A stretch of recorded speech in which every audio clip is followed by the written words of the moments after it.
You're a student or maybe just someone who needs a laptop that doesn't cost a fortune, but still has to actually get work done.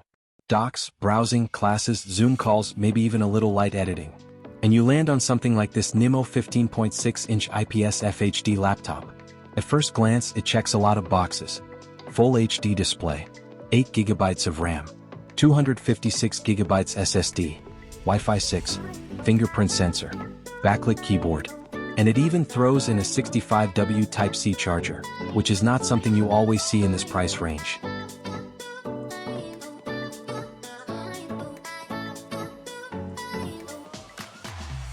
But specs on paper are one thing.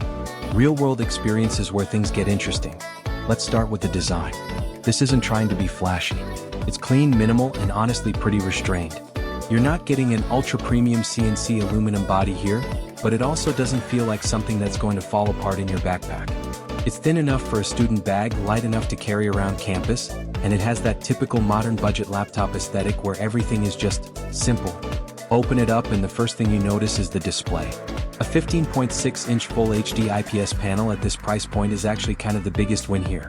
Viewing angles are solid, colors are decent for everyday use, and for things like YouTube, Google Docs, online classes, or Netflix at night, it absolutely gets the job done. Is it color accurate enough for professional creative work? Not really. But that's not what this machine is aiming for. This is a get stuff done screen, not a create Hollywood color grading screen. Now performance. Inside, you've got that N150 chip which is being compared to older i3-10110U class performance. And in day-to-day use, that comparison actually makes sense in a very specific way. You're not getting Powerhouse performance, but you are getting something that feels smooth for basic multitasking. Chrome tabs? Fine. Microsoft Office? No problem. Online classes with Zoom running in the background? Totally manageable. You start pushing it into heavier workloads though, like serious video editing, large Photoshop files, or gaming beyond lightweight titles, and yeah, you're going to feel the limits pretty quickly. But here's the thing. That's expected.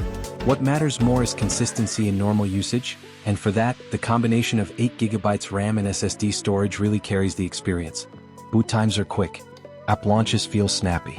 And the system doesn't feel like it's constantly choking under basic pressure, which is honestly the main fear people have with budget laptops.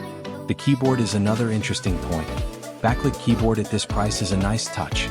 The typing experience is decent, not ultra premium, but comfortable enough for long essays or assignments. There's a slight softness to the keys, not that sharp mechanical feedback you'd get on higher-end machines, but again, completely usable for students or office work. Trackpad is functional. Not amazing, not bad. It does the job, and that's kind of the theme of this whole device. Battery life is where expectations need to be balanced. It's not an all-day monster, but it's also not constantly glued to a charger. For a normal school or work session, you'll get through a good chunk of the day if you're not pushing brightness or heavy workloads too hard. And the 65W Type-C charging is actually a really modern convenience here. Fast, simple, and universal. Connectivity is surprisingly solid too.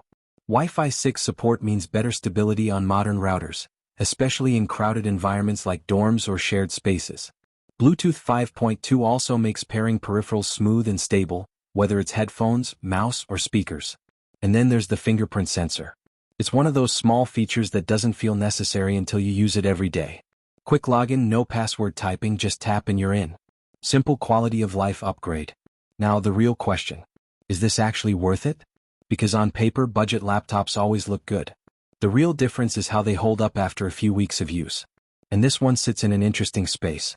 It's not trying to compete with premium ultrabooks. It's not pretending to be a gaming machine.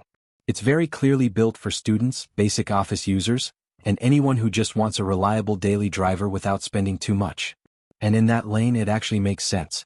It's not perfect. The performance ceiling is limited, the build is functional rather than premium, and it's not something you'd buy for heavy creative workloads. But for what it is, it's surprisingly complete. A full HD display, SSD responsiveness, modern connectivity, a clean design, and enough performance to handle real-world everyday tasks without frustration.